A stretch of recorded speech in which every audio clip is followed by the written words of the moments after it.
Hey, welcome back. We've got our next video. We're focusing on pulling motion. So a horizontal pull, vertical pull, and again, anything in between from there. So our first setup, we've got both of our bands attached on one single hook here. We're gonna be stepping back, slightly bending the hips and knees, keep the chest high, squeeze the shoulder blades back, holding on to that position, and then releasing back up from there. So this is just your traditional row, if you will, right? From here, we can start to vary those positions a little bit more. We're gonna drop this down low. We still have both bands attached to the same hook. And then from here, we're gonna do a little bit more of an upward pull, an upward lift with this. So not quite getting into like a shoulder shrug, but you are gonna be working more into your traps, kind of middle and upper trap as you pull in that direction. And again, it's just varying those positions that we spoke about, that 180 degrees around.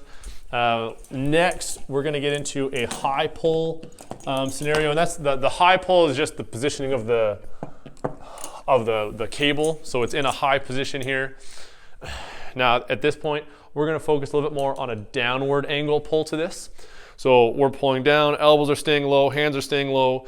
This is gonna work a little bit more into my lats as I'm trying to keep those shoulders down low.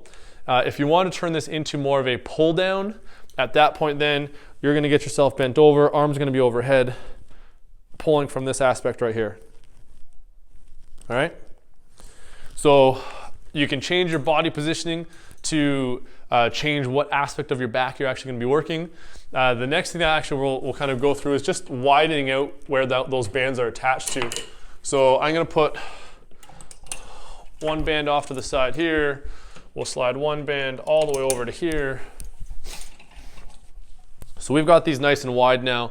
So we're just gonna change our pull rather than keeping our hands in tight. So let me just put this down just for a moment.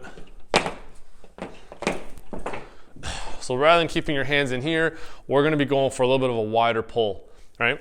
So you can alter those three positions. So again, we're on that middle hook right now, just with our hands out wide, going through that wide pull, okay? Drop those bands down to the bottom hooks. You can still do that wide pull with a bit of an upper angle to it. Put them up top, and again, you can get that wide pull through it with more of a vertical pull from that point. So hopefully that works out. There's our push-pull sequence now between these last two videos.